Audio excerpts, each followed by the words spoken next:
സാറേ നിങ്ങളിപ്പോൾ ധരിക്കണ ഷൂ ഏതാണ്? എൻ്റെ മോൻ വീട്ടിൽ വന്നിട്ട് നിരന്തരം ആ ഒരു ഷൂവിനെ കുറിച്ച് പറയും, ഓൻ അത് വേണമെന്ന് വാശി പിടിക്കണം.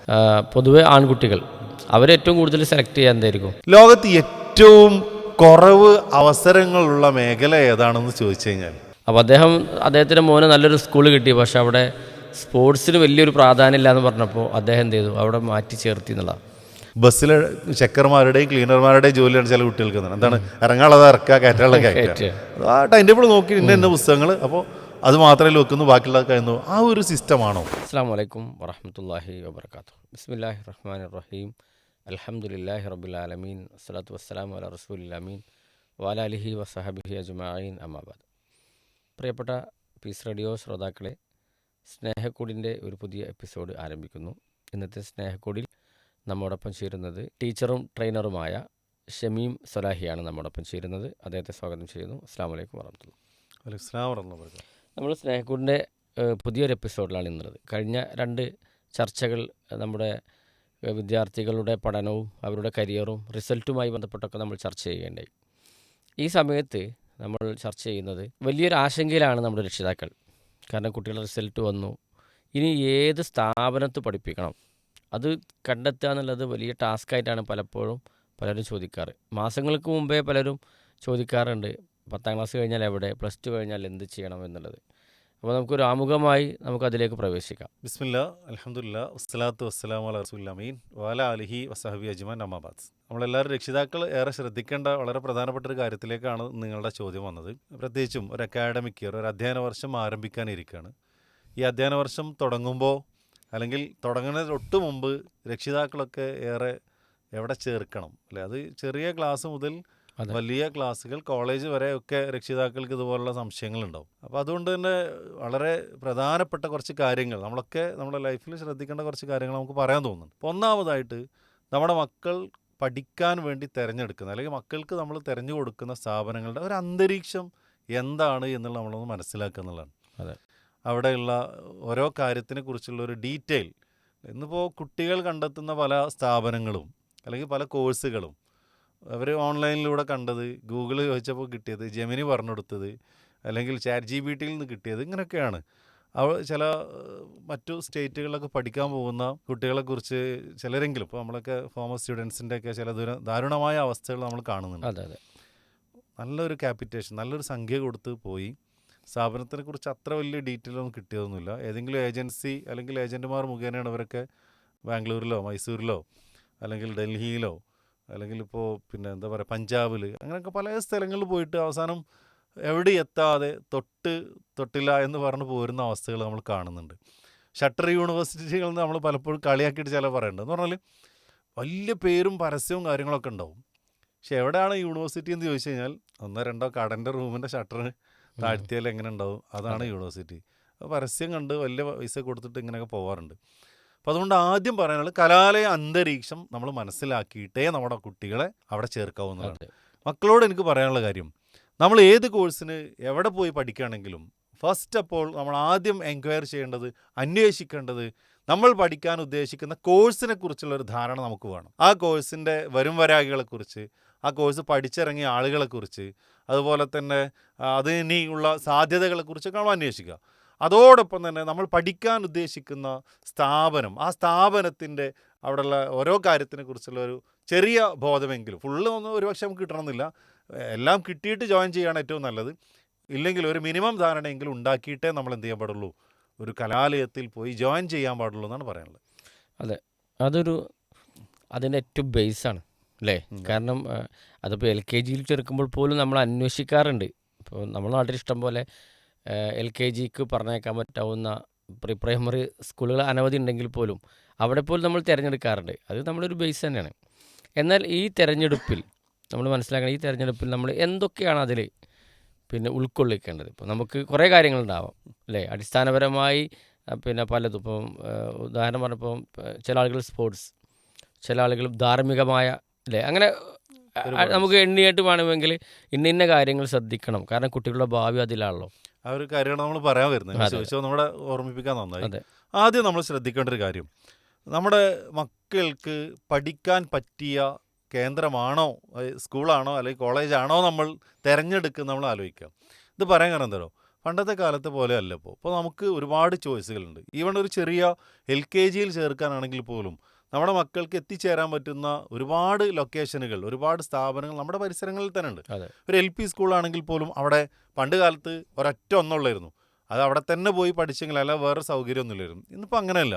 ഏതൊരു നാട്ടിലാണെങ്കിൽ പോലും അതിൻ്റെ പരിസരത്ത് നമ്മൾക്ക് എത്താൻ പറ്റുന്ന 2, 3, 4 അല്ലെങ്കിൽ അതിൽ കൂടുതലോ സ്ഥാപനങ്ങൾ ഇന്നുണ്ടെന്നുള്ളതാണ്. ഒരു ചെറിയ ഊടുവഴിയാണെങ്കിൽ അല്ലെങ്കിൽ ചെറിയൊരു പോക്കറ്റ് റോഡാണെങ്കിൽ അവിടെ തന്നെ ഒരു ദിവസം രാവിലെ ഒരു 6 മണി മുതൽ ഒരു 10 മണിക്കിടയിൽ ചുരുങ്ങിയ ഒരു 4, 5 സ്കൂളിൻ്റെ ബസ്സുകളെങ്കിലും അതെ വരാത്തതില്ല എന്നുള്ളതാണ്. അപ്പോൾ സെലക്ട് ചെയ്യാനുള്ള ഓപ്ഷൻ, നമ്മുടെ കുട്ടികൾ എവിടെ പഠിക്കണമെന്ന് തിരഞ്ഞെടുക്കാനുള്ള ഓപ്ഷൻ ഇന്ന് നമുക്കുണ്ടെന്നുള്ളതാണ്. അത് തിരഞ്ഞെടുക്കുമ്പോൾ നമ്മൾ ശ്രദ്ധിക്കേണ്ട ഒരു കാര്യം, നമ്മൾ ഉയർത്തിപ്പിടിക്കുന്ന മൂല്യങ്ങൾ, വാല്യൂസ് അതെ കാത്തു സൂക്ഷിക്കാനും അതനുസരിച്ച് വളർത്താനും പറ്റുന്ന സ്ഥാപനമാണെന്നുള്ളതാണ് അവിടെ പ്രധാനമായിട്ട് ശ്രദ്ധിക്കണം. ഇപ്പോൾ മതധാർമ്മിക മൂല്യങ്ങൾ, ഏത് മതക്കാരാണെങ്കിലും അവരവർക്ക് അവരുടേതായ വാല്യൂസ്, മൂല്യങ്ങളുണ്ടല്ലോ. അപ്പോൾ ആ മൂല്യങ്ങൾ ഉയർത്തിപ്പിടിക്കാൻ പറ്റുന്ന സ്ഥാപനങ്ങളാണെന്നുള്ളതാണ്.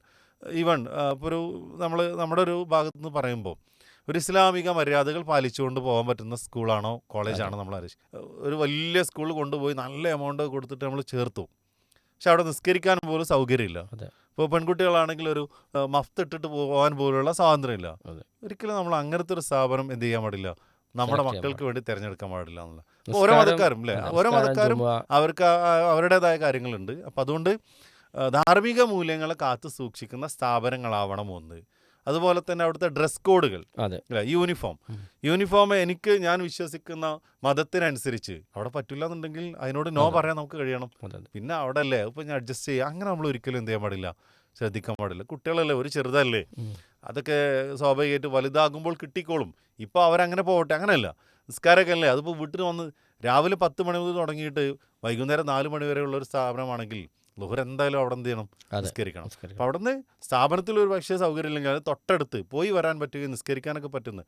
കാരണം ഇത് നിത്യജീവിതത്തിൽ നമ്മൾ നിർബന്ധമായും അനുഷ്ഠിക്കേണ്ട അതെ കാര്യങ്ങളാണ്. അവിടെ തീർച്ചയായിട്ടും ഒരു എക്സ്ക്യൂസ് ഒരിക്കലും എന്ത് ചെയ്യാൻ പാടില്ല, നമ്മൾ വരുത്താൻ പാടില്ല. അപ്പോൾ ഒന്നാമതായിട്ട് പറയാനുള്ള ഒരു കാര്യം അതാണ്, ധാർമ്മികമായ ധാർമ്മികത മൂല്യങ്ങളെ അതെ കാത്തു സൂക്ഷിക്കുന്ന, അതിനനുസരിച്ച് പറ്റുന്ന സൗകര്യങ്ങളുള്ള അല്ലെങ്കിൽ അതിനടുത്ത് സൗകര്യമുള്ള സ്ഥാപനങ്ങൾ, അത് കോളേജായാലും സ്കൂളായാലും എന്ത് ചെയ്യുക, നമ്മൾ തിരഞ്ഞെടുക്കുക എന്നുള്ളത്. അതെ ആ കൂട്ടത്തിൽ ഞാൻ ചോദിച്ചത് മറ്റൊന്നായിരുന്നു. ഇപ്പോൾ പൊതുവെ ആൺകുട്ടികൾ അവരേറ്റവും കൂടുതൽ സെലക്ട് ചെയ്യാൻ എന്തായിരിക്കും, അവർക്കവിടെ സ്പോർട്സിനുള്ള അല്ലേ, ഫുട്ബോൾ അല്ലെങ്കിൽ മറ്റുള്ള കാര്യങ്ങൾക്ക് വേണ്ടി. ഇപ്പോൾ ഞാൻ അത് ചോദിക്കാൻ കാരണം, ഇപ്പോൾ ഞാൻ എൻ്റെ മോനെ 10ാം ക്ലാസ് കഴിഞ്ഞ് ചേർക്കാൻ നിൽക്കുന്ന സമയത്ത് എൻ്റെ സുഹൃത്തിൻ്റെ മോനും അതേപോലെ എന്താണ് സ്കൂൾ തിരയാണ്, ഇന്ന സ്ഥലത്ത് ചേർക്കാം. അപ്പോൾ അദ്ദേഹത്തിൻ്റെ മോന് നല്ലൊരു സ്കൂൾ കിട്ടി, പക്ഷെ അവിടെ സ്പോർട്സിന് വലിയൊരു പ്രാധാന്യം ഇല്ല എന്ന് പറഞ്ഞപ്പോൾ അദ്ദേഹം എന്ത് ചെയ്തു, അവിടെ മാറ്റി ചേർത്തി എന്നുള്ളതാണ്. അപ്പോൾ ഇങ്ങനെ നോക്കുന്ന ആയിരക്കണക്കിന് ആളുകളുണ്ട്. അപ്പോൾ അവരോട് ഈ കാര്യത്തിൽ നമുക്ക് ശരിക്ക് ഒരു നിർദ്ദേശം കൊടുക്കാനുണ്ടെന്ന് തോന്നുന്നു. തീർച്ചയായിട്ടും നമ്മൾ സ്ഥാപനങ്ങൾ തിരഞ്ഞെടുക്കുമ്പോൾ അവിടുത്തെ സൗകര്യങ്ങളെക്കുറിച്ച് ഇല്ലേ, ഒന്ന് ധാർമ്മിക മൂല്യം നമ്മൾ പറഞ്ഞു, അതെ രണ്ടാമത് ഇപ്പം നിങ്ങൾ ഈ പറഞ്ഞ ചോദ്യത്തിനോട് എന്താ പറയുക, ചേർത്ത് ആഡ് ചെയ്തുകൊണ്ട് പറയാൻ പറ്റുന്ന ഒരു കാര്യം, നമ്മൾ ചേർക്കുന്ന സ്ഥാപനത്തിലെ സൗകര്യങ്ങളെക്കുറിച്ച് നമുക്ക് അറിവ് വേണമെന്നുള്ളതാണ്. അവിടെ ഏതൊക്കെ കാര്യങ്ങളാണുള്ളത്, അവിടുത്തെ കുട്ടികൾക്ക് പഠിക്കാനുള്ള ഇൻഫ്രാസ്ട്രക്ചർ സൗകര്യങ്ങൾ, ബിൽഡിങ് ഉറപ്പുള്ളതാണോ, മഴക്കാലമാകുമ്പോൾ ചോർന്നൊലിക്കുന്നതാണോ, സുരക്ഷിതമായി പഠിക്കാൻ പറ്റുന്നതാണോ നമ്മൾ നോക്കണമെന്നുള്ളത്. അതെ അതുപോലെ തന്നെ ഇപ്പോൾ ആധുനികമായ പഠന സൗകര്യങ്ങൾ, നൂതനമായ സംവിധാനങ്ങൾ, അതെ കുട്ടികൾക്കൊക്കെ AI ബന്ധപ്പെട്ടുള്ള കാര്യങ്ങളുണ്ട്. അതുപോലെ തന്നെ പണ്ട് ഒരു ലെക്ചറിങ് മെത്തേഡിലായിരുന്നു ക്ലാസ്സുകൾ പോയിരുന്നത് എങ്കിൽ ഇന്ന് ലെക്ചറിങ് മെത്തേഡിന് ഒട്ടും പ്രാധാന്യമില്ലാത്ത ഒരു കാലമാണ്. അതെ കുട്ടികൾക്ക് കാഴ്ചയിലൂടെ അതുപോലെ കേൾവിയിലൂടെ കണ്ട് കേട്ട് അനുഭവിച്ച് പഠിക്കുന്ന ഒരു രൂപമാണ് വേണ്ടതെന്നുള്ളതാണ്. സർക്കാർ ഫണ്ടുകളൊക്കെ സർക്കാരിൻ്റെ സ്കൂളുകളിൽ സ്ഥാപനങ്ങളൊക്കെ അങ്ങനെ നൽകുന്നുണ്ട്, അതിനുള്ള സൗകര്യങ്ങളുണ്ട്. അപ്പോൾ സ്വാഭാവികമായിട്ടും അങ്ങനെയുള്ള അത്തരം സൗകര്യങ്ങളുള്ള കലാലയമാണോ നമ്മൾ നോക്കണം. പിന്നീട് നമ്മൾ ശ്രദ്ധിക്കേണ്ടത്, കുട്ടികൾക്ക് ഇന്ന് ഏറ്റവും മോശമായി വരുന്ന ആരോഗ്യമാണ്. അതെ ഫോണിൽ മാത്രമാണ് വീട്ടിൽ നിന്ന് അവർ ഒതുങ്ങിക്കൂടുന്നത്. അതെ അതെ അപ്പോൾ സ്വാഭാവികമായിട്ടും ശാരീരിക ക്ഷമതയൊക്കെ ഉണ്ടാവാൻ പറ്റുന്ന ഗ്രൗണ്ട് സംവിധാനങ്ങൾ ഇതൊക്കെ ഒരു സ്കൂളിന് വേണമെന്നുള്ളതാണ്. അതൊക്കെ ഉണ്ടോ എന്നുള്ളതാണ്. ഇനി നിങ്ങൾ പറഞ്ഞ ഒരു കാര്യത്തിലേക്ക് വരണം. നമ്മൾ പലപ്പോഴും ഇപ്പോൾ നിങ്ങൾ ഈ പറഞ്ഞ അതേ അനുഭവം ഇക്കഴിഞ്ഞ മാസം എനിക്കുണ്ടായിട്ടുള്ള ഒരു അനുഭവമാണ്. എനിക്ക് വളരെ പരിചയമുള്ള ഒരാൾ. അപ്പോൾ അദ്ദേഹത്തിൻ്റെ ഒരു ഷോപ്പിൽ വെച്ചിട്ടാണ്, ഞാൻ എൻ്റെ മോനുണ്ട്, അവന് വേണ്ട ഒരു സാധനം വാങ്ങാൻ വേണ്ടിയിട്ട് പോയതാണ്. അപ്പോൾ അവിടെ എനിക്ക് പരിചയമുള്ള ഒരാളും അദ്ദേഹത്തിൻ്റെ ഒരു വലിയ മോനുണ്ട്. അപ്പോൾ സലാനൊക്കെ പറഞ്ഞ കാര്യങ്ങൾ ചോദിച്ചാൽ അവൻ എന്ത് ചെയ്യണം, അപ്പോൾ അവന് സ്കൂളിൽ ചേർക്കാൻ വേണ്ടിയിട്ടാണ്. അപ്പോൾ എവിടെയാണുള്ളതെന്നൊക്കെ ചോദിച്ചു. അപ്പോൾ എന്നോട് പറഞ്ഞു വെച്ചാൽ അദ്ദേഹത്തിൻ്റെ വീട്ടിൽ നിന്ന് ഒരുപാട് ദൂരെയുള്ള, അടുത്ത് വേറെ ഒരുപാട് സ്ഥാപനങ്ങളൊക്കെ ഉണ്ട്, ഒരുപാട് ദൂരെയുള്ള ഒരു സ്ഥാപനത്തിൽ. അപ്പോൾ ചോദിച്ചു ഇത്ര ദൂരെയൊക്കെ എല്ലാ ദിവസവും. പക്ഷേ അവന് ഫുട്ബോളിനോടാണ് ഭയങ്കര താല്പര്യമുള്ളത്. അപ്പോൾ അത് നമ്മുടെ ഈ പരിസരത്ത് വെച്ച് നോക്കുമ്പോൾ അവിടെയാണുള്ളത്. അപ്പോൾ അതുകൊണ്ട് അവിടേക്ക് പോവുകയാണെന്നുള്ളതാണ്. അപ്പോൾ ഞാൻ അദ്ദേഹത്തിനോട് മോനോടൊക്കെ പറഞ്ഞു ഓക്കെ എന്ന് പറഞ്ഞിട്ട് അപ്രീഷിയേറ്റ് ചെയ്തു. എന്നിട്ട് ഞാൻ പറഞ്ഞൊരു കാര്യമുണ്ട്. ആ കാര്യമാണ് നമുക്ക് നമ്മുടെ സ്നേഹക്കൂടിൻ്റെ പ്രേക്ഷകരോട് പറയാനുള്ളത്. ആ ഒരൊറ്റ ലക്ഷ്യം മാത്രം കണ്ടുകൊണ്ട് ഒരിക്കലും എന്ത് ചെയ്യാൻ പാടില്ല, നമ്മളെ കുട്ടികളെ നമ്മൾ ഇത്ര ദൂരത്തേക്കോ അല്ലെങ്കിൽ അങ്ങനെയുള്ള സ്ഥാപനങ്ങളിലേക്കോ പറഞ്ഞേക്കാൻ പാടില്ല. കാരണം ലോകത്ത് ഏറ്റവും കുറവ് അവസരങ്ങളുള്ള മേഖല ഏതാണെന്ന് ചോദിച്ചു കഴിഞ്ഞാൽ സ്പോർട്സ് മേഖലയാണ്. ഇത് നമ്മൾ പറയുമ്പോൾ അത്ഭുതം തോന്നും, അങ്ങനെയല്ലേ ഇങ്ങനെയല്ലേ. ഇപ്പോൾ ഉദാഹരണം വളരെ ചെറിയൊരു ലോജിക്ക് ഒരു ഉദാഹരണം നമുക്ക് എടുക്കാം. ഇപ്പോൾ ഇന്ത്യയുടെ ഫുട്ബോൾ ടീം അല്ലേ, ഒരു ഫുട്ബോൾ ടീമിൽ മാക്സിമം പോയ 11 ആളാണ് കളിക്കാരുണ്ടാവുക. ടീമിൽ മാക്സിമം എല്ലാവരും കൂടി ഉൾക്കൊള്ളിച്ചാൽ ഒരു 10, 30, 40 പേര് വിചാരിച്ചോളൂ അല്ലേ. എത്ര കോടി ജനങ്ങളിൽ നിന്നാണ് ആൾക്കാരെ സെലക്ട് ചെയ്യുന്നത്. ഇനി നമ്മുടെ രാജ്യത്തിനുള്ള വ്യത്യസ്തമായ മേഖല സ്പോർട്സ് പിന്നെ ഗെയിംസിലാണെങ്കിൽ ഫുട്ബോൾ ഉണ്ട്, ക്രിക്കറ്റ് ഉണ്ട്, ഹോക്കി ഉണ്ട്, അങ്ങനെ ഒരുപാടെണ്ണം ഉണ്ടല്ലോ. ഇതിലൊക്കെ എത്ര ആളുകൾക്ക് നമ്മുടെ രാജ്യത്തിനെ പ്രതിനിധീകരിച്ച് മറ്റുള്ള സ്ഥലങ്ങളിലേക്ക് പോകാൻ പറ്റും? നമ്മൾ പലപ്പോഴും കാണുക റൊണാൾഡോനെ കാണും, മെസ്സിനെ കാണും, നെയ്മറിനെ കാണും. ഇവർക്കൊക്കെ കോടിക്കണക്കിന് രൂപയാണ് കിട്ടുന്നതാണ്. പക്ഷെ ഇത് 1000-ൽ പോയിട്ട് 10,000-ൽ പോയി ലക്ഷത്തിൽ ഒരാൾക്ക് പോലും ഇല്ല എന്നുള്ളതാണ് ഒന്ന്. പിന്നെ ഇനി നമ്മുടെ നാട്ടിൽ സാധാരണ പറയുള്ളത് ഇപ്പോൾ ISL പോലെയുള്ള IPL പോലെയുള്ള വ്യത്യസ്ത മത്സരങ്ങളില്ലേ, അവിടെയൊക്കെ എത്ര ഓപ്പർച്യൂണിറ്റിയാണ്, ലക്ഷങ്ങളും കോടികളും വാങ്ങാനുള്ള സുവർണാവസരമാണല്ലോ എന്നുള്ളതാണ്. അവിടെ നമുക്കൊരു പരിശോധന ഇതൊക്കെ നമ്മൾ ചെയ്യുമ്പോൾ ഒരു കൃത്യമായ കണക്കും കൃത്യമായ ഒരു ഇവാലുവേഷനും വിലയിരുത്തലും നടത്തിയിട്ട് വേണം നമ്മൾ ചെയ്യാന്നുള്ളതാണ്. ഇപ്പോൾ കേരളത്തിൽ നമുക്ക് എടുക്കാം. കേരളത്തിൽ നിന്നും ഇതുപോലെയുള്ള മേഖലയിലേക്ക് എത്തിയ ആളുകളുടെ എണ്ണം ഇപ്പോൾ IPL എന്ന് പറഞ്ഞാൽ ക്രിക്കറ്റിൻ്റെ ഫീൽഡിലാവട്ടെ, ISL എന്ന ഫുട്ബോൾ ഫേമിലാവട്ടെ പങ്കെടുക്കുന്ന കളിക്കുന്ന എത്ര കളിക്കാരുണ്ട് നമുക്ക് വിരലിൽ എണ്ണിയാൽ 1, 2, 3 എന്ന്. ഇപ്പം എത്ര വർഷങ്ങളായല്ലോ. ഇത്രയും വർഷത്തിനിടയിൽ നമ്മളെ രാജ്യത്ത് നടക്കുന്ന വ്യത്യസ്തമായ നല്ല ഹൈ ലെവലുള്ള മത്സരങ്ങളിൽ നമുക്ക് വിരലെണ്ണാവുന്ന ആൾക്കാരാണ് എന്ത് ചെയ്യുന്നത് കിട്ടുന്നത് എന്നുള്ളതാണ്. ആ ഭാഗത്ത് അവസരങ്ങളില്ല എന്നല്ല പറയുന്നത്, അവസരങ്ങളുണ്ട്. പക്ഷേ ലക്ഷത്തിൽ ഒരാൾക്കൊക്കെയാണ് എന്ത് ചെയ്യണത് അവസരം. ആ ലക്ഷത്തിൽ ഒരാളാവാൻ എനിക്ക് കഴിയോ എന്ന് നമ്മൾ ആലോചിച്ചിട്ട് വേണം എന്ത് ചെയ്യാൻ അവിടേക്ക് എത്താനുള്ളത്. അപ്പോൾ നമ്മൾ സാധാരണ നമ്മളെ കുട്ടികളോട് നമ്മൾ പറയാറുള്ളത് പിന്നെ ഇങ്ങനെയുള്ള അവസരങ്ങളുണ്ട്, പക്ഷെ ആ അവസരങ്ങൾ മാത്രം മുന്നിൽ കണ്ടുകൊണ്ട് നമ്മൾ പോയി കഴിഞ്ഞാൽ ആ ലക്ഷ്യസ്ഥാനത്തേക്ക് എത്തിയിട്ടില്ലെങ്കിൽ തിരിഞ്ഞു നോക്കുമ്പോൾ ഏറെ നിരാശയും ഒന്നും നേടിയില്ല എന്ന സങ്കടം ഉണ്ടാവും. അപ്പോൾ നമ്മളെ അക്കാഡമിക് ആയിട്ടുള്ള പഠനത്തോടൊപ്പം എന്ത് ചെയ്യുക, ഇതുപോലെയുള്ള നമ്മുടെ സ്കില്ലുകൾ വളർത്തിക്കൊണ്ടുവരാൻ നമ്മൾ ശ്രദ്ധിക്കുക എന്നുള്ളതാണ്. അതാണ് ആ ഒരു കാര്യത്തിൽ ഒരു നല്ല മേഖലയിലേക്ക് എത്തണമെന്ന് ആഗ്രഹിച്ച് പോകുമ്പോൾ തന്നെ അതിന് പാരലായിട്ടുള്ള അക്കാഡമിക് ആയിട്ടുള്ള ലെവൽ പഠന രംഗത്ത് കൂടി എന്ത് ചെയ്യുക, മികവ് പുലർത്തിക്കൊണ്ട് മുന്നോട്ട് പോകുക എന്നുള്ളതാണ്. അതോടൊപ്പം ഒരുപക്ഷെ സ്പോർട്സ് കോട്ടയിൽ മറ്റു ജോലികളൊക്കെ പോലീസ് അല്ലേ, അത്ര സാധ്യതകൾ ഉണ്ട്. മാത്രമല്ല ഇപ്പോൾ അത് നിങ്ങൾ പറഞ്ഞ പോലെ തന്നെ സ്പോർട്സ് മാത്രമല്ല മേഖലയായിട്ടുള്ളത് അല്ലേ. നമ്മൾ സ്കൂൾ തിരഞ്ഞെടുക്കുമ്പോൾ അല്ലെങ്കിൽ കോളേജ് തിരഞ്ഞെടുക്കുമ്പോൾ നമ്മുടെ സ്കില്ലുകൾ ലൈഫ് സ്കില്ലുകൾ വളർത്താൻ ഇപ്പം നല്ലൊരു ഡിബേറ്റ് നടത്തുന്ന ഒരു കേന്ദ്രമുണ്ട് വിചാരിച്ചു അല്ലേ. സംസാരം, ആശയ കമ്മ്യൂണിക്കേഷന് പ്രാധാന്യം നൽകുന്ന, അതുപോലെ ലീഡർഷിപ്പിന് പ്രാധാന്യം നൽകുന്ന, അതല്ലെങ്കിൽ എക്സ്ട്രാ കരിക്കുലർ ആയിട്ടുള്ള എഴുത്ത് കളരികൾ, അതുപോലെ തന്നെ മറ്റു വായനാ കളരികൾ, വർക്ക് എക്സ്പീരിയൻസിൻ്റെ വ്യത്യസ്തമായ മേഖലയുണ്ട്. ഇപ്പോൾ സയൻസ് ഫെയറുകളുണ്ട്, ശാസ്ത്രമേളകളൊക്കെ. ഇതൊക്കെ കാരണം കുട്ടികളുടെ അങ്ങനെയുള്ള മനോഭാവങ്ങൾ ഇപ്പോൾ സ്ഥാപനം തിരഞ്ഞെടുക്കുമ്പോൾ ഇങ്ങനെയുള്ള മേഖലയിലൊക്കെ മികവ് പുലർത്തുന്ന ഒരു സ്ഥാപനമാണോ, എൻ്റെ കുട്ടി അവിടെ ചേർന്ന് കഴിഞ്ഞാൽ അവൻ ഇപ്പോൾ ഉള്ള ലെവലിൽ നിന്നും അടുത്തൊരു ലെവലിലേക്ക് ഉയരാനുള്ള സാധ്യതയും സൗകര്യങ്ങളും അവിടെ ഉണ്ട് എങ്കിൽ തീർച്ചയായിട്ടും അത്തരം സ്ഥാപനങ്ങൾക്കാണ് നമ്മൾ എന്ത് ചെയ്യേണ്ടത്, പ്രാധാന്യം നൽകുക. അത് സ്പോർട്സിലുണ്ടെങ്കിൽ ഓക്കെ, സ്പോർട്സ് മാത്രമല്ല അവിടെ അക്കാഡമിക് വേണം അല്ലേ. അക്കാഡമിക്കും സ്പോർട്സും വളരെ നല്ല രൂപത്തിൽ പോകണമെങ്കിൽ തീർച്ചയായിട്ടും നമുക്ക് അവിടെ ചേർക്കാം. അപ്പോൾ വെറും ഏതെങ്കിലും ഒരൊറ്റ ലക്ഷ്യം മാത്രം മുന്നിൽ കൊണ്ടുകൊണ്ട് നമ്മൾ എന്ത് ചെയ്യാൻ പാടില്ല, സ്ഥാപനത്തിനെ തിരഞ്ഞെടുക്കാം. നിങ്ങൾ പറഞ്ഞ പോലെ തന്നെ മറ്റൊരു കാര്യം, പിന്നെ നമുക്ക് ഇപ്പോൾ ഒന്ന് ഗവൺമെൻറ് തലത്തിൽ അല്ലെങ്കിൽ മറ്റു മേഖലയിലേക്ക് ജോലി കിട്ടാൻ വ്യത്യസ്തമായ സ്കില്ലുകൾ ഉണ്ടെങ്കിൽ ഒരുപാട് അവസരങ്ങളുണ്ട്. അത് സ്പോർട്സ് മേഖലയിൽ മാത്രമൊന്നുമല്ല, അല്ലാത്ത മേഖലയുണ്ട്. വോളണ്ടറി ആയിട്ടുള്ള സ്കൂളുകളിലൊക്കെ SPC ഉണ്ട്, JRC പോലെയുള്ള സംഘടനകളുണ്ട്, അതുപോലെ സ്കൗട്ട് ആൻഡ് ഗൈഡ് പോലെയുള്ളതുണ്ട്, അതുപോലെ ലിറ്റിൽ കൈറ്റ് പോലെയുള്ള. ലിറ്റിൽ കൈറ്റ് എന്ന് പറഞ്ഞാൽ ഇതിൽ നമ്മുടെ ലാപ്പുകൾ ഉപയോഗിച്ചുകൊണ്ട് വ്യത്യസ്തമായ ആപ്പുകളൊക്കെ ഉണ്ടാക്കുന്ന കുട്ടികളുടെ ആ ഒരു തരത്തിൽ IT മേഖലയിലുള്ള കഴിവ്. അപ്പോൾ ഇതൊക്കെ കുട്ടികൾക്ക് ജോയിൻ ചെയ്യാൻ പറ്റുന്ന, ചേരാൻ പറ്റുന്നുള്ള ഒരുപാട് സന്നദ്ധ അല്ലെങ്കിൽ വോളണ്ടറി സേവനങ്ങളാണ് ഇതൊക്കെ സ്കൂളിലുണ്ട്. അപ്പോൾ സ്വാഭാവികമായിട്ടും അങ്ങനെയുള്ളതിലൊക്കെ നല്ല മികവ് പുലർത്തുന്നൊരു സ്ഥാപനമാണെങ്കിൽ നമ്മുടെ മക്കൾക്ക് നന്നായിട്ട് പഠിക്കാൻ കഴിയും. അതോടൊപ്പം ഇതുപോലെയുള്ള സ്കില്ലുകൾ വളർത്തിയിട്ട് ആ മേഖലയിലും അവർക്ക് അവസരം ലഭിക്കാനുള്ള സാധ്യതകളുണ്ട് എന്നുള്ളത്. അപ്പോൾ രക്ഷിതാക്കൾ ശ്രദ്ധിക്കേണ്ട ഒരു വിഷയം, സ്ഥാപനത്തെ നമ്മൾ സെർച്ച് ചെയ്യുന്നു, ആ സ്ഥാപനത്തിൻ്റെ മികവ് മനസ്സിലാക്കുന്നു, എല്ലാം മനസ്സിലാക്കുമ്പോൾ കുട്ടികൾക്ക് അവിടെ പഠിക്കാനും കുട്ടികളുടെ സ്കില്ല് അവിടെ നിന്ന് വളർത്താനും സാധിക്കുമോ എന്നുള്ളത് കൂടി കൂട്ടത്തിൽ പരിശോധിക്കേണ്ടതുണ്ട്. അതെ, ഇന്ന് രക്ഷിതാക്കൾക്ക് മാത്രമുള്ള സ്ഥാപനങ്ങൾ തിരഞ്ഞെടുക്കാനുള്ള ഓപ്ഷൻ ഉള്ളത്. കുട്ടികളാണ് പലപ്പോഴും എന്ത് ചെയ്യുന്നത്, അവർക്ക് വേണ്ടിയിട്ടുള്ള സ്ഥാപനങ്ങൾ തിരഞ്ഞെടുക്കുക. സ്കൂളുകൾ മുതൽ തുടങ്ങണം. കോളേജൊക്കെ പിന്നെ രക്ഷിതാക്കൾക്ക് ഒരു ഓപ്ഷനും ഇല്ല, ഒരു ചോയ്സും ഇല്ലാത്ത രൂപത്തിലാണ്. അപ്പോൾ എന്താ, കുട്ടികൾ കണ്ടെത്തട്ടെ. പക്ഷെ ഒരു ഫൈനൽ തീരുമാനം വരേണ്ടത് രക്ഷിതാവിൻ്റെ കൂടി പെർമിഷനോട് കൂടിയിട്ടാണ്. കാരണം രക്ഷിതാവ് കൂടി എന്ത് ചെയ്യണം, മക്കൾ എന്തെങ്കിലും ആയിക്കോട്ടെ, അവർ തിരഞ്ഞെടുക്കുന്ന സ്ഥാപനത്തിൽ, അവർ തിരഞ്ഞെടുക്കുന്ന സ്കൂളുകളിൽ എന്നല്ല, മറിച്ച് എന്ത് ചെയ്യണം, അവിടെ അവർ പറയുന്ന ഓപ്ഷൻ നമ്മുടെ മുന്നിൽ വെച്ചുകൊണ്ട് അവിടുത്തെ വരും വരായികൾ, ഇപ്പോൾ നമ്മൾ പറഞ്ഞ 2 കാര്യങ്ങളുണ്ടല്ലോ. ഒന്ന് അവിടുത്തെ ധാർമ്മികമായ മൂല്യങ്ങൾ, അത് നമ്മൾ അന്വേഷിക്കേണ്ട, അത് കുട്ടികൾ ഒരുപക്ഷെ കണ്ടെത്തണമെന്നില്ല. രണ്ടാമത് കുട്ടികളുടെ പഠനത്തോടൊപ്പം മികവ് പുലർത്താൻ പറ്റുന്ന മേഖലകൾ അവിടെ ഉണ്ടോ, അതിൽ ഏതൊക്കെ എൻ്റെ കുട്ടികൾക്ക് പറ്റും, എൻ്റെ കുട്ടിയുടെ സ്കില്ലുകൾ ഏതൊക്കെയാണ്, അതിനൊക്കെ വളർത്താൻ പറ്റുന്ന സംവിധാനങ്ങൾ അവിടെ ഉണ്ടോ, സൗകര്യങ്ങളുണ്ടോ, അത് നോക്കണമെന്നുള്ളതാണ്. മൂന്നാമതായിട്ട് നമുക്ക് പറയാനുള്ളൊരു കാര്യം അവിടുത്തെ അധ്യാപകരെ കുറിച്ചാണ്. അല്ലേ, ഏതൊരു പിന്നെ കലാലയമാണെങ്കിലും അവിടെയുള്ള ടീച്ചേഴ്സ് എന്ന് പറയുന്നത് അവിടുത്തെ ബാക്ക് ബോണാണ്, നട്ടെല്ലാണ്. അതെ, തീർച്ചയായും. ചില സ്ഥാപനങ്ങൾ അറിയപ്പെടുന്നത് തന്നെ ചില അധ്യാപകരുടെ പേരിലാണ്. കാരണം അത്രയും ഡെഡിക്കേറ്റഡ് ആയി വർക്ക് ചെയ്യുന്ന അധ്യാപകരാവുന്നുള്ളതാണ്. തിരിച്ചും അതിൻ്റെ ഒരു ഓപ്പോസിറ്റ് സൈഡും ഉണ്ട്. കുട്ടികളെ സ്വാധീനിക്കാൻ അധ്യാപകർക്ക് ഏറെ കഴിയുമെന്നുള്ളതാണ്.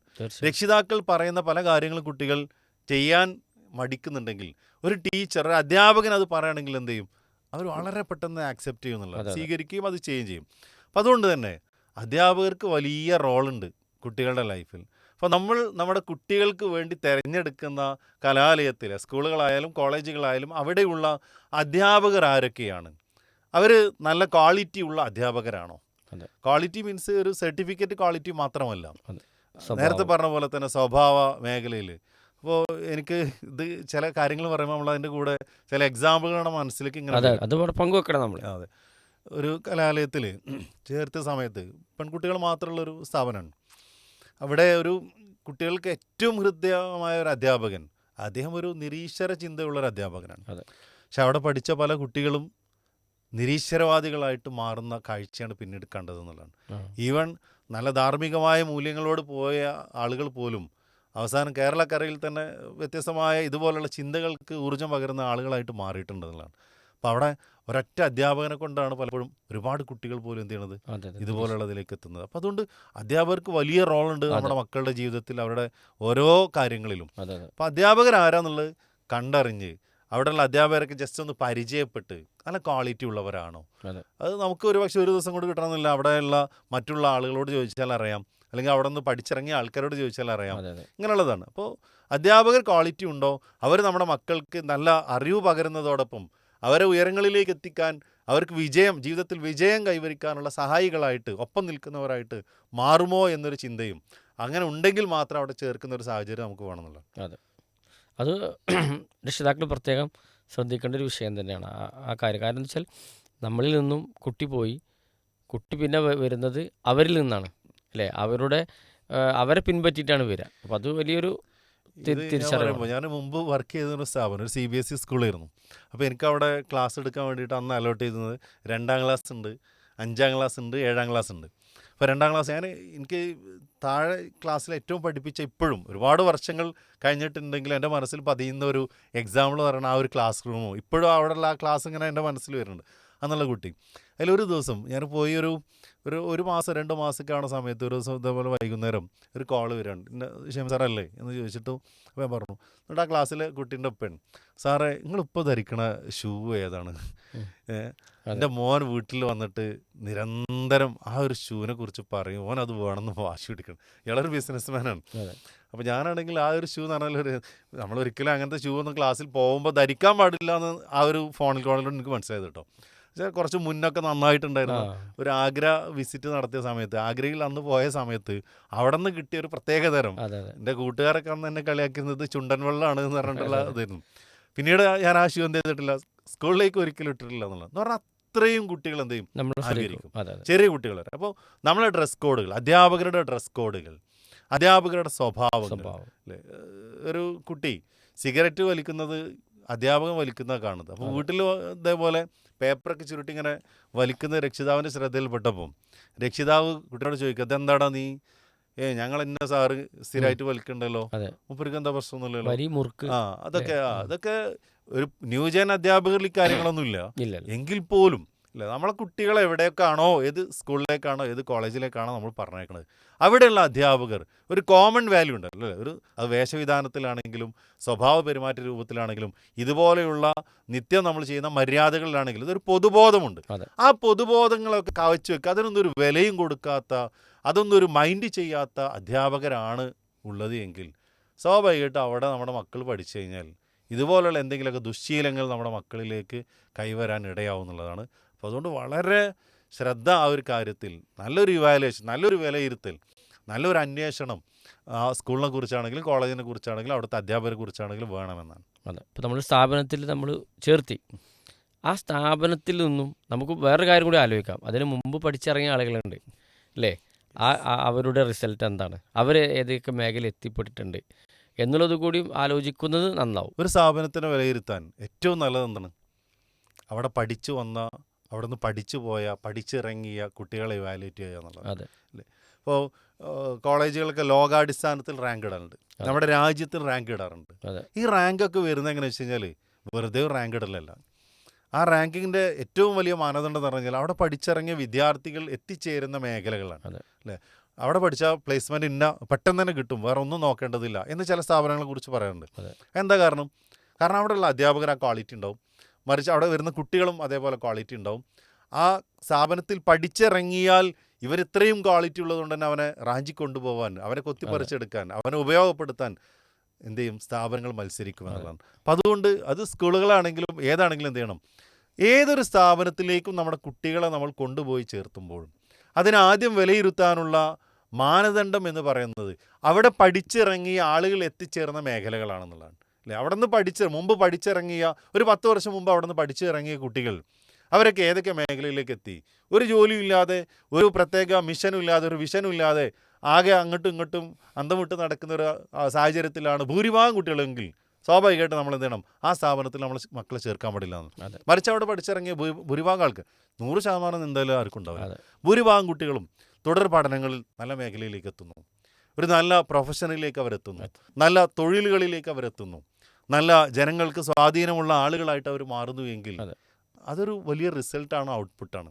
അപ്പോൾ ഇങ്ങനെയുള്ള ഒരു ഗവേഷണം നമ്മുടെ മക്കളെ ചേർത്തുന്ന സ്ഥാപനങ്ങളെക്കുറിച്ച് നമ്മൾ നടത്തണം എന്നുള്ളതാണ്. അഥവാ ഒരു 10 വർഷം മുമ്പൊക്കെ ഉള്ള സ്ഥാപനമാണെങ്കിൽ അന്നൊക്കെ അവിടുന്ന് പഠിച്ചിറങ്ങിയ കുട്ടികളൊക്കെ ഇന്ന് എവിടെ എത്തി? അവർ ഉയർന്ന നിലയിലേക്ക് എത്തിയിട്ടുണ്ടോ? അവർക്ക് നല്ല ജോലി കിട്ടിയിട്ടുണ്ടോ? അതല്ലെങ്കിൽ അവരായിട്ട് നല്ല സ്റ്റാർട്ടപ്പുകളോ കമ്പനികളോ അല്ലെങ്കിൽ അവരുടേതായ എന്തെങ്കിലും തൊഴിലിടങ്ങളൊക്കെ ഉണ്ടാക്കിയിട്ടുണ്ടോ? ഇതൊരു അന്വേഷണം തീർച്ചയായിട്ടും നടത്താൻ രക്ഷിതാക്കൾ മുതിരണം, കുട്ടികൾ മുതിരണം എന്നാണ് പറയുന്നത്. അപ്പോൾ ഇനി ഇതിൽ നമുക്ക് പ്രധാനമായി ശ്രദ്ധിക്കേണ്ട മറ്റു കാര്യങ്ങൾ എന്തൊക്കെയാണ്? ഒരു മനുഷ്യനെ മനുഷ്യനാക്കുന്നതിൽ ഏറ്റവും പ്രധാനപ്പെട്ട ഒരു കാര്യമാണ് ഡിസിപ്ലിൻ, അച്ചടക്കം എന്നത്. നമ്മളെ കുട്ടികൾക്ക് കലാലയങ്ങൾ തിരഞ്ഞെടുക്കുമ്പോൾ, പഠിക്കാനുള്ള കേന്ദ്രങ്ങൾ തിരഞ്ഞെടുക്കുമ്പോൾ നമ്മൾ തിരഞ്ഞെടുക്കാനുള്ള ഒരു മാനദണ്ഡമായി കാണേണ്ടത് ഡിസിപ്ലിനുള്ള, അച്ചടക്കമുള്ള ഒരു സ്ഥാപനമായിരിക്കുക എന്നുള്ളതാണ്. ഡിസിപ്ലിൻ എന്ന് പറഞ്ഞു കഴിഞ്ഞാൽ ഒരു വടിയും പണ്ട് നമ്മളല്ലേ അച്ചടക്കം എന്ന് പറഞ്ഞാൽ നമ്മുടെ മനസ്സിലേക്ക് ഓടിയെത്ത ഒരു വടി ഒരാളിങ്ങനെ, പിന്നെ അതല്ല ഡിസിപ്ലിൻ എന്ന് പറയുന്നത്. കുട്ടികളുടെ മൊത്തത്തിലുള്ളൊരു അച്ചടക്കം അല്ലേ? ലഹരി വസ്തുക്കൾ ഇന്ന് ഏറ്റവും കൂടുതൽ വിറ്റഴിക്കപ്പെടുന്നത് കലാലയങ്ങളുടെ മുറ്റങ്ങളിലാണ് അല്ലേ? അപ്പോൾ അതിനെക്കുറിച്ച് അവിടുത്തെ അധ്യാപകർക്ക് ശ്രദ്ധ ഉണ്ടോ? അവിടുത്തെ PTA ശ്രദ്ധ ഉണ്ടോ? അവിടുത്തെ കുട്ടികൾ ലക്കും ലഗാനും ഇല്ലാത്ത ആകെ ചിന്ന ഭിന്നമായി അവിടെ ഇവിടെയൊക്കെ കിടക്കുന്ന അവസ്ഥയാണോ? ഒരു കുട്ടി ഒരു ദിവസം സ്ഥാപനത്തിലേക്ക് എത്തിയിട്ടില്ലെങ്കിൽ, അല്ലെങ്കിൽ 1-2 ദിവസം തുടർച്ചയായിട്ട് എത്തിയിട്ടില്ലെങ്കിൽ അവിടുത്തെ അധ്യാപകർ വിളിച്ചന്വേഷിക്കുന്നുണ്ടോ? എന്തുകൊണ്ട് നിങ്ങളുടെ കുട്ടി എത്തിയില്ല?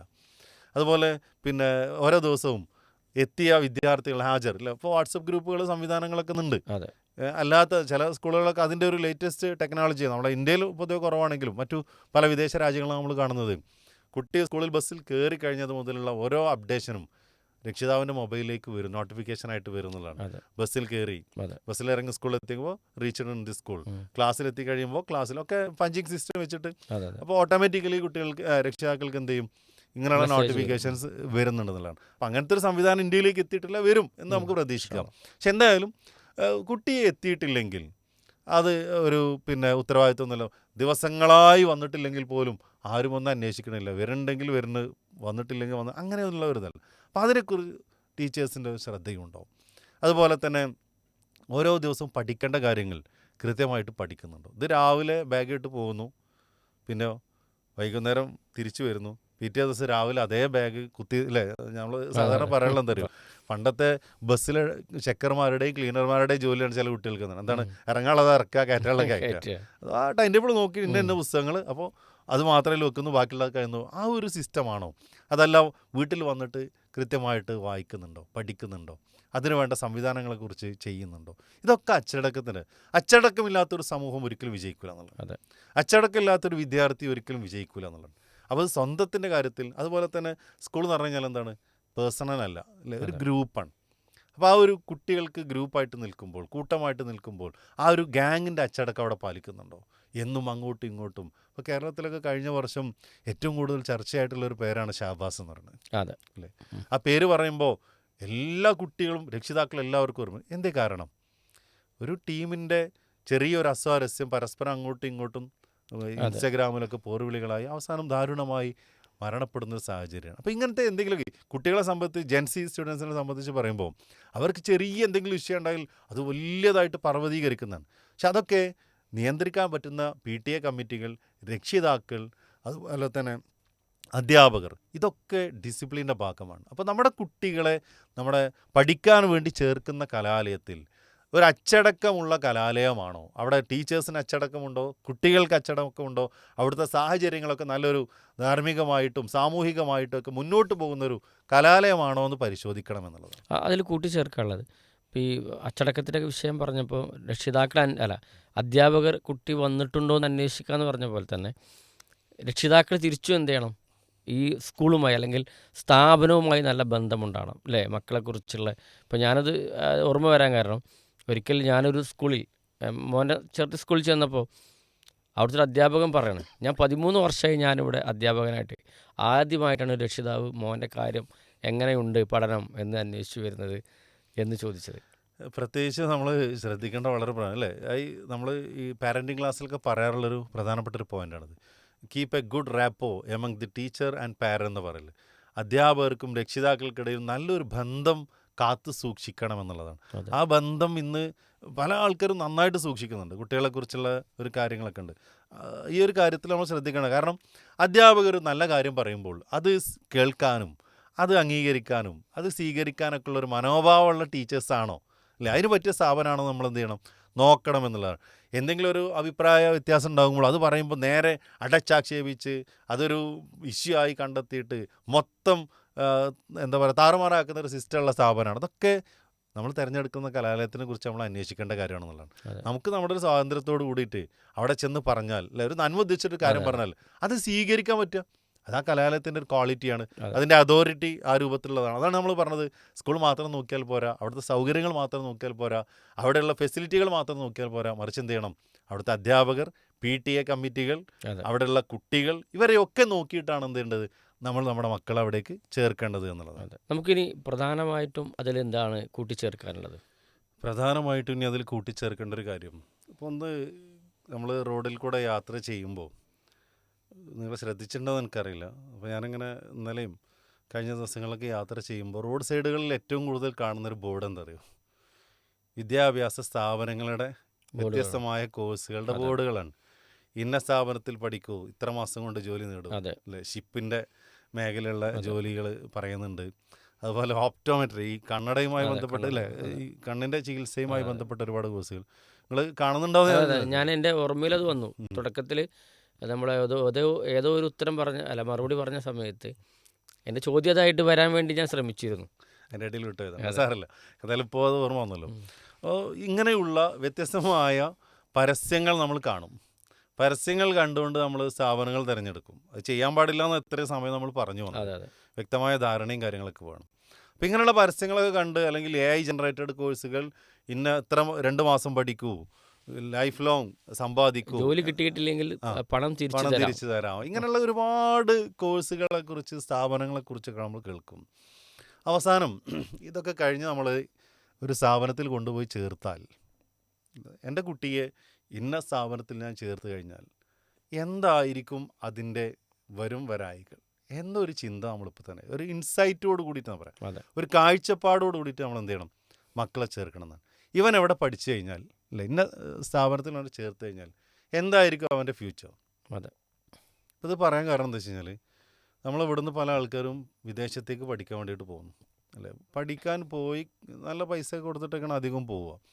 പോയി കഴിഞ്ഞ് കഴിഞ്ഞാൽ പിന്നെ സ്വാഭാവികമായിട്ട് അവർ ചെയ്യുന്നൊരു കാര്യം എന്താണ്, അവരെ പഠനം പൂർത്തിയായാൽ അവിടെ തന്നെ അത്യാവശ്യം നല്ലൊരു സൗകര്യമുള്ള ജോലിയൊക്കെ ആയാൽ പിന്നെ അവരവിടെ സെറ്റിലായി. അതെ.